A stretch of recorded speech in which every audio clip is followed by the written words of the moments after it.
Hello বন্ধুরা, new year review চ্যানেলে সবাইকে আবার স্বাগত। আমাদের এই পরিবারটা আপনাদের জন্যই পূর্ণ হচ্ছে। আজ আপনাদের সাথে যে বইটা নিয়ে আলোচনা করব, যে বইটা রিভিউ আপনারা সব থেকে বেশি পরিমাণে আমার চ্যানেলে দিয়েছেন, সেটা হচ্ছে সম্পূর্ণ চাণক্যনীতি। আমি প্রথম থেকে শেষ পর্যন্ত প্রত্যেক দিন একটা করে চ্যাপ্টার এই বইয়ের দেব। তবে শুরু করা যাক। সম্পূর্ণ চাণক্যনীতি আপনারা আমার এই ভিডিওটাকে অডিও হিসেবেও দেখতে পারেন। যদি মনে করেন আমি এই ভিডিওটা দেখতে চাই না, কিন্তু অডিও হিসেবে শুনতে চাই, তাহলেও সেটাও করতে পারেন।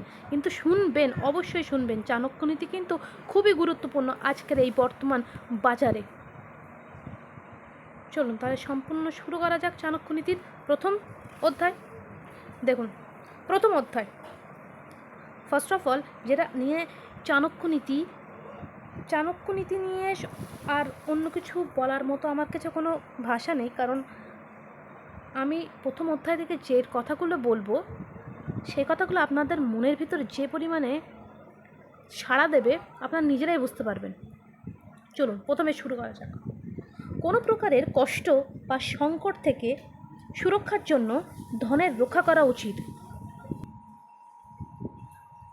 ধন খরচ করে হলেও স্ত্রীদের রক্ষা করা উচিত, কিন্তু স্ত্রী আর ধনের থেকেও ব্যক্তি নিজেকে রক্ষা করা অবশ্যই।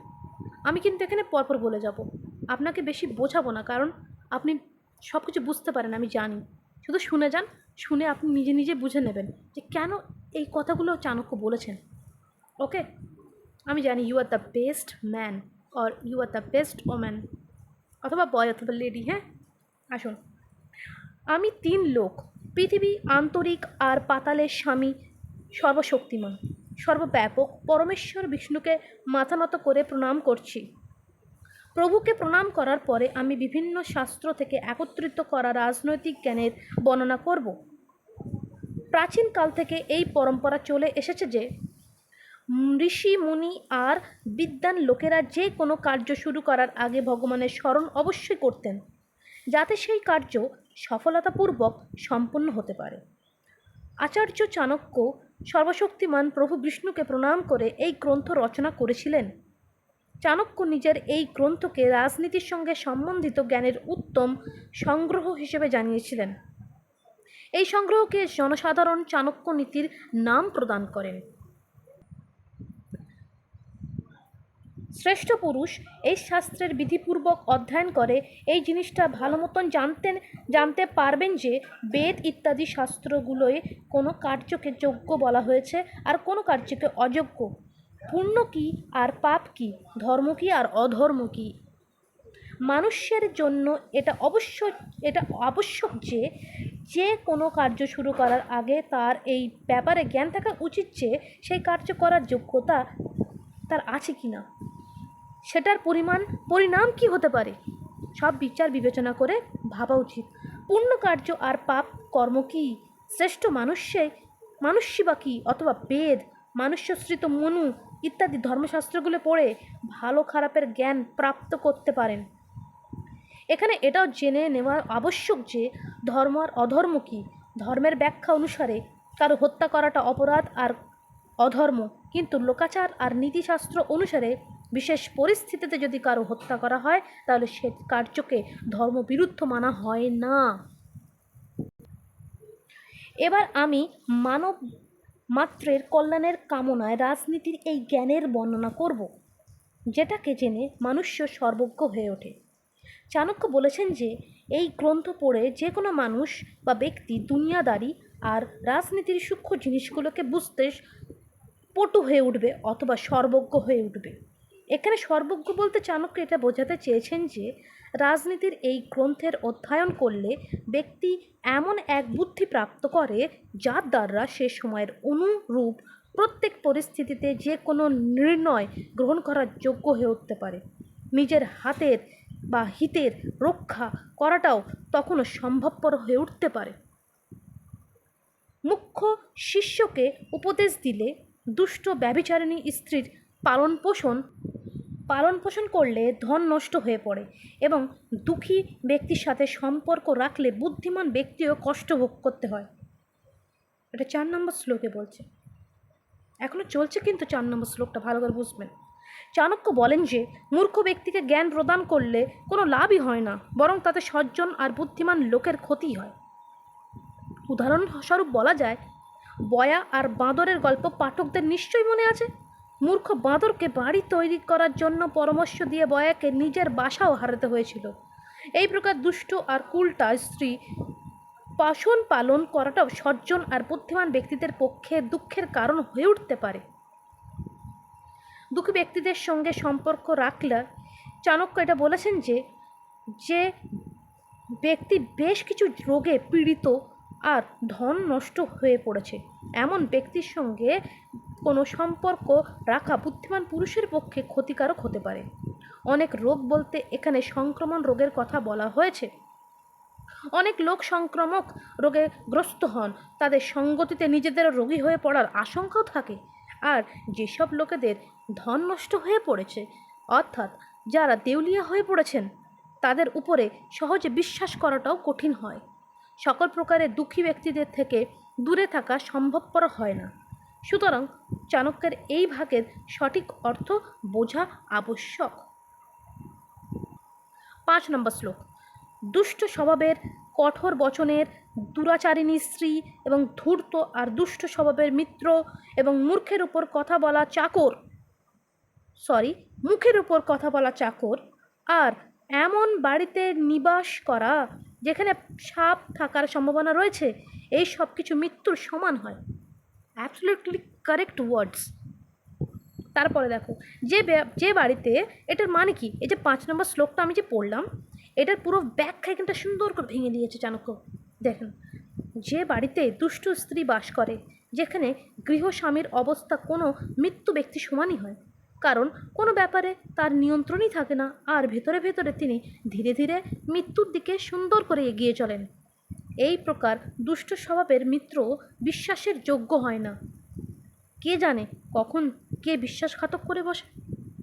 যে চাকর অথবা আপনার অধীনে কাজ করতে থাকা ব্যক্তি আপনার মুখের উপরে জবাব দেয়, সে যে কোনো সময় আপনার এমন ক্ষতি করতে পারে যেটা আপনার পক্ষে অত্যন্ত দুঃখদায়ী প্রমাণিত হতে পারে।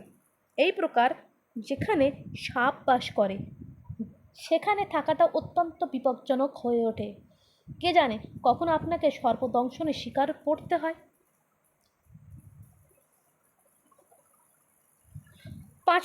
5 নম্বর শ্লোক আমি কমপ্লিট করলাম। এবার 6 নম্বর শ্লোক।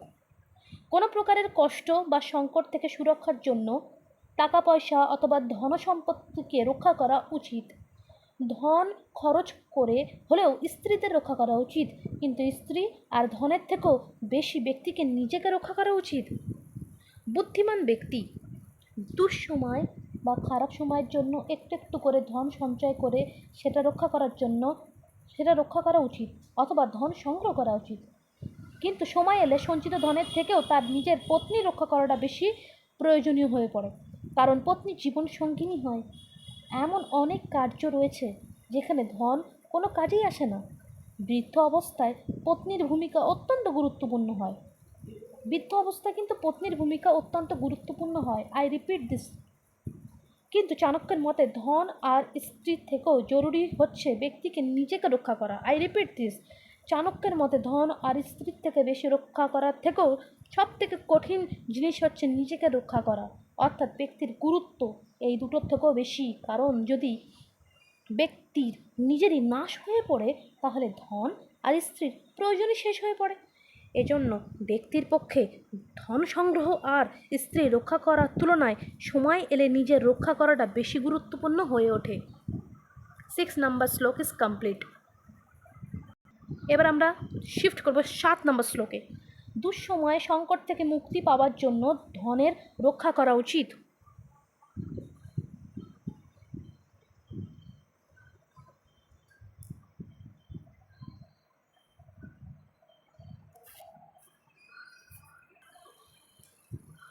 কারণ যার কাছে ধন থাকে তার পক্ষে যে কোনো সংকটের মোকাবিলা করাটা কঠিন হয় না। চাণক্যের বক্তব্য হচ্ছে এই যে মানুষের দুঃসময়ের জন্য ধনসম্পত্তি সংগ্রহ করা উচিত, কিন্তু ধনী ব্যক্তিরা এমনটা মনে করেন যে তাদের কাছে দুঃসময়ের কোনোই গুরুত্ব নেই, কারণ তারা নিজেদের ধনের জোরে যে কোনো দুঃসময়ের মোকাবিলা করতে পারেন। কিন্তু তারা এটা জানেন না যে লক্ষ্মী দেবী অত্যন্ত চঞ্চলা হন। যে কোনো সময় তিনি মানুষকে ত্যাগ করে চলে যেতে পারেন, আর তেমনই পরিস্থিতিতে সংগৃহীত ধনও যে কোনো সময় নষ্ট হয়ে পড়তেই পারে। তারপরে আমি শিফট করছি 8 নম্বর শ্লোক।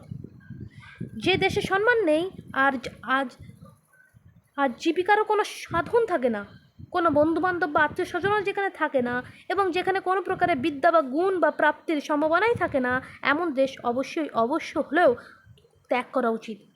এমন স্থানে থাকাটা কখনোই কাম্য নয়। অন্য কোনো দেশ বা অন্য কোনো স্থানে যাওয়ার একটা প্রলোভন এটাও থাকে যে সেখানে গিয়ে নতুন নতুন জিনিস বা নতুন নতুন বিদ্যা শেখা যেতে পারে, অথবা নতুন নতুন গুণ প্রাপ্ত করা যেতে পারে। কিন্তু যেখানে এগুলোর মধ্যে কোনোটি প্রাপ্ত করার সম্ভাবনা নেই, এমন দেশ বা স্থান তৎক্ষণাৎ ত্যাগ করা উচিত। 9 নম্বর শ্লোক। যেখানে ধনিক, শ্রোত্রিয় এবং বেদ জানা ব্রাহ্মণ, রাজা, নদী আর বৈদ্য, এই 5 জিনিস নেই, সেই স্থান মানুষের অবশ্যই ত্যাগ করা উচিত।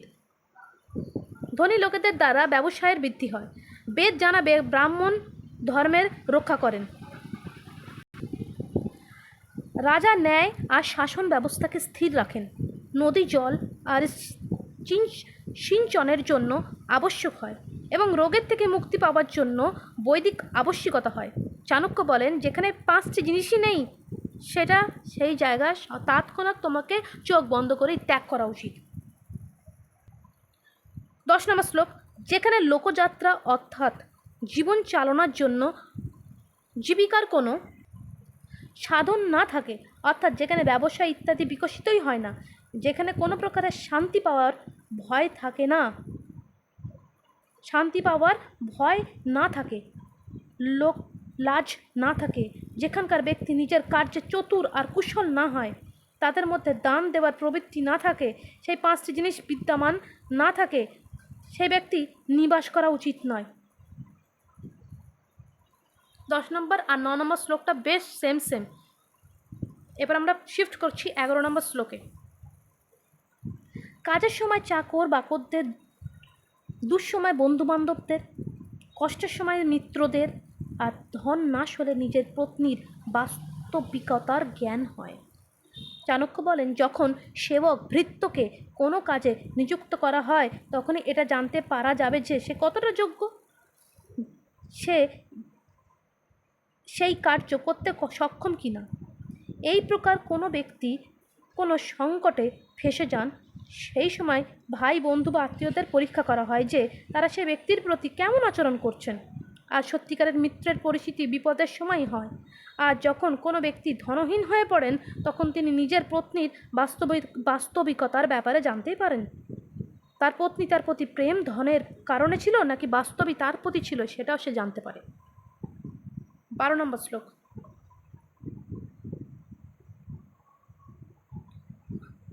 কোনো রোগে পীড়িত হয়ে পড়লে, দুঃসময় এলে, অকাল পড়লে, শত্রু দিক থেকে সংকটের পরিস্থিতিতে সৃষ্টি হলে, রাজ্যসভার বা শাসনে, অথবা কারো মৃত্যুর সময় যে ব্যক্তি সঙ্গ ত্যাগ করেন না, বাস্তবিক তাকে সত্যিকারের বন্ধু হিসেবে মানা হয়। ঠিক আছে। ব্যক্তি রোগশয্যায় শুয়ে থাকলে, অথবা দুঃখী হলে, অকাল পড়লে, অথবা শত্রুর দিক থেকে সংকটের সৃষ্টি হয়ে পড়লে, অথবা কোনো মামলা মোকদ্দমায় ফেসে গেলে, সাক্ষী ইত্যাদি সহায়কের রূপে আইনের বেড়াজালে ফেসে গেলে, অথবা মারা গেলে, যে ব্যক্তি শ্মশান ঘাটে পাশে থাকে তার সর্বদা তিনি সত্যিকারের বন্ধু হন। আর এটা হচ্ছে তেমনই সময় যখন সহায়কের আবশ্যকতা পড়ে। কিন্তু এই সংসারের নিয়ম হচ্ছে এই যে ব্যক্তি কারো সহায়ক করেন, তিনি অন্যের থেকে সহায়তা প্রাপ্ত করেন, আর যিনি দুঃসময় কারো সহায়তা করেন না, তাকেও অবশ্যই সাহায্য না করাই উচিত। তাকেও সহায়তা কে করবে? 13 নম্বর শ্লোক। 13 নম্বর শ্লোক। যে মানুষ নিশ্চিন্তকে ছেড়ে অনিশ্চিন্তর পিছনে ছোটে, তার কার্য বা পদার্থ নষ্ট হয়ে পড়ে। চাণক্য বলেন, লোভে গ্রস্ত হয়ে ব্যক্তির ছোটাছুটি করে বেড়ানো উচিত নয়, আর যেটুকু পাওয়া গেছে তাতেই তার সন্তুষ্ট থাকা উচিত। যে ব্যক্তি অর্ধেককে ছেড়ে গোটার পিছনে ছোটে, তার হাত থেকে ওই অর্ধেকটাও বেরিয়ে যায়। 14 নম্বর শ্লোক। বুদ্ধিমান ব্যক্তির শ্রেষ্ঠ কুলে জন্মগ্রহণ করা কুরূপ সৌন্দর্যহীন কন্যাকেও বিবাহ করে নেওয়া উচিত, কিন্তু নিজ কুলে জন্মগ্রহণ করা সুন্দরী কন্যাকে কোনোদিন বিয়ে করা উচিত নয়। অবশ্য বিবাহ নিজের সমান কুলেই করা উচিত। চাণক্য বলেছেন, এটা অত্যন্ত সুন্দর কথা যে বিবাহের জন্য সর্বদাই সুন্দরী কন্যার খোঁজ করা হয়ে থাকে। সৌন্দর্যের কারণে লোকেরা না তো কন্যার গুণ দেখে, নাই তার কুল দেখে, আর এমন কন্যাকে বিবাহ করা সর্বদাই সারা জীবন দুঃখ বয়ে নিয়ে আসে। কারণ নিজ কুলে জন্মগ্রহণ করা কন্যার সংসারের নিচই হবে, সে সংসারটারও নিচভাবেই সামলাবে। তার চিন্তা করার, কথা বলার, ওঠা বসা করার সব কিছু নিচু স্বভাবের হবে। অন্যদিকে শ্রেষ্ঠ কুলে জন্মগ্রহণ করা গরিবের কন্যাও শ্রেষ্ঠ হয়ে ওঠে, তার চিন্তা ভাবনা আর ব্যবহারও শ্রেষ্ঠ হবে। তা সেই কন্যা কুরূপ অথবা সৌন্দর্যহীন হলেও চলবে। সে যে কাজই করবে সেটার দ্বারা তার মান সম্মান বুদ্ধি বৃদ্ধি পাবে, আর নিজ কুলের কন্যা নিজের পরিবারের প্রতিষ্ঠাই নষ্ট করবে। অবশ্য বিবাহ সর্বদা নিজের সমান কুলে করা উচিত, তা না হলে আজীবন পস্তাতে হয়। ওর কথা বলে যে কথাটা কেউ সহ্য করতে পারে না, নিজের থেকে নিজ কুলে নয়। 15 নম্বর শ্লোক। বড় বড় নখযুক্ত সিংহ আর চিতাবাঘ ইত্যাদি প্রাণীদের আর বিশাল নদীর এবং বড় বড় শিংযুক্ত ষাঁড় ইত্যাদি পশুদের যার হাতে অস্ত্র রয়েছে, অর্থাৎ যে তরোয়াল ইত্যাদি ধারণ করে রয়েছে, চঞ্চল স্বভাবের স্ত্রীদের উপরে আর রাজার সঙ্গে সম্বন্ধিত কুলের ব্যক্তিদের উপর কখনো বিশ্বাস করা উচিত নয়। এর ব্যাখ্যা নিচে আলোচনা করা হলো। বড় বড় নখযুক্ত হিংস্র প্রাণীদের থেকে দূরে থাকা উচিত। যেসব নদীর তট পাকা নয় সেগুলোর উপরে এজন্য বিশ্বাস করা উচিত নয়, কারণ কে জানে কখন নদীর বেগ প্রচণ্ড রূপ ধারণ করে নেবে আর কখন নদীর দিশা পরিবর্তিত হয়ে পড়বে। কে জানে নদী কখন আর কোন দিকে প্রভাবিত হতে লাগবে। এজন্য এমন নদীর ধারে বাস করা লোকের পক্ষে প্রায় নিরাশ্রয় হয়ে পড়ে। এই প্রকার বড় বড় শিংযুক্ত ষাঁড় ইত্যাদি পশুদের উপরে বিশ্বাস করা চলবে না, কে জানে কখন তাদের মেজাজ বদলে যায়। আর যে ব্যক্তির কাছে তরোয়াল ইত্যাদি প্রকারের হাতিয়ার রয়েছে তার উপরে ভরসা মোটেও করা উচিত নয়, কারণ তুচ্ছ তুচ্ছ ব্যাপারে সেই ব্যক্তি রেগে উঠে আক্রমণ করতে পারে। ঠিক এই প্রকার চঞ্চল স্বভাবের স্ত্রীদের উপর কখনো বিশ্বাস করা উচিত নয়, কারণ তাদের মন সারাক্ষণ চঞ্চলই থাকে, সেই মন স্থির কখনো হয় না। রাজার সঙ্গে সম্বন্ধিত আর কুলের ব্যক্তিদের উপরে কখনো বিশ্বাস করা উচিত নয়, তারা যে কোনো সময় রাজার কাছে নালিশ করে লোকেদের ক্ষতি করতে পারে। 16 নম্বর শ্লোক। বিষেও যদি অমৃত থাকে তাহলে সেটা পান করা উচিত। অপবিত্র আর অশুদ্ধ বস্তুর মধ্যেও যদি সোনা আর মূল্যবান কোনো বস্তু থাকে তাহলে সেটা উঠিয়ে নেওয়ার যোগ্য হয়। যদি নিজ মানুষের কাছে কোনো ভালো বিদ্যা, কলা অথবা গুণ থাকে তাহলে সেটা শিখতে কোনো ক্ষতি নেই। এই প্রকার দুষ্টকুলে জন্মগ্রহণ করা ভালো গুণে যুক্ত স্ত্রীরূপে রত্নকে গ্রহণ করা উচিত। এর পুরো ব্যাখ্যাটা এখানটা আছে। এই শ্লোকে আচার্য চাণক্যের বক্তব্য তাৎপর্য হচ্ছে এই যে, যদি কোনো নিচ ব্যক্তির কাছে কোনো উত্তম গুণ অথবা বিদ্যা থাকে তাহলে তার থেকে সেই বিদ্যা শিক্ষা গ্রহণ করা উচিত। অর্থাৎ ব্যক্তির সর্বদা এই ব্যাপারে প্রচেষ্টা থাকা উচিত যে যেখানেই যে কোনো ভালো বস্তুর প্রাপ্তির, যে কোনো ভালো গুণ বা বিদ্যা শেখার সুযোগ প্রাপ্ত করবে সেই সুযোগ আর হাতছাড়া কখনো করা উচিত নয়। বিষে অমৃত অথবা নোংরা আবর্জনায় সোনা থাকার তাৎপর্য হচ্ছে এই যে নিচ ব্যক্তির কাছেও ভালো গুণ থাকতে পারে, সেটা তোমাকে রপ্ত করে নিতে হবে। 17 নম্বর শ্লোক অ্যান্ড লাস্ট শ্লোক। পুরুষদের তুলনায় স্ত্রীদের আহার অর্থাৎ ভোজন 2 গুণ বেশি হয়, বুদ্ধিচারী গুণ বেশি, সাহসী 6 গুণ বেশি, আর কামবাসনা 8 গুণ বেশি হয়। অর্থাৎ স্ত্রীরা পুরুষদের তুলনায় বেশি ভোজন করে। চাণক্য স্ত্রীদের বুদ্ধিকেও পুরুষদের থেকে বেশি মানেন। ওনার বক্তব্য হচ্ছে এই যে স্ত্রীদের মধ্যে পুরুষদের তুলনায় বুদ্ধি আর চাতুর্য 4 গুণ বেশি থাকে। সাহসের ক্ষেত্রেও স্ত্রীদের পুরুষদের তুলনায় বেশি সাহসী বলে মানা হয়। তাদের মধ্যে পুরুষদের তুলনায় 6 গুণ বেশি সাহস, আর কাম বাসনাও স্ত্রীদের মধ্যে পুরুষদের তুলনায় 8 গুণ বেশি থাকে বলে জানানো হয়েছে।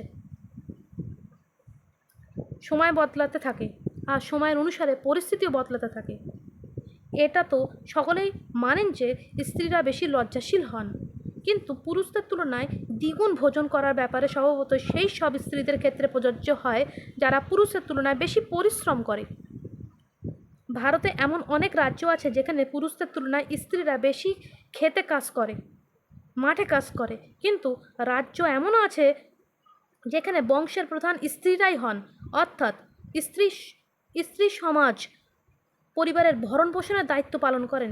সেই জন্য স্ত্রীদের সাহসের সম্বন্ধেও এমন বলা হয়েছে যে স্ত্রীরা এমন অনেক কাজ করে বসে থাকেন যেগুলো করার ব্যাপারে পুরুষরাও বেশ কয়েকবার চিন্তা ভাবনা করেন, কিন্তু সেই কাজ নিঃসন্দেহে স্ত্রীরা চোখের দৃষ্টিতেই করে ফেলেন। ইতিহাসে বীরাঙ্গনা লক্ষ্মীবাই ইত্যাদি অনেক উদাহরণও রয়েছে যেখানে মহিলারা পুরুষদের তুলনায় বেশি সাহসের পরিচয় প্রদান করেছেন। আর কাম বাসনার প্রসঙ্গে বলতে গেলে এমন বলা হয় যে হয়তো সেটার কারণ এটা যে পুরুষ সর্বদা উতলা হয় কিন্তু লজ্জা স্ত্রীদের অলংকার হয়।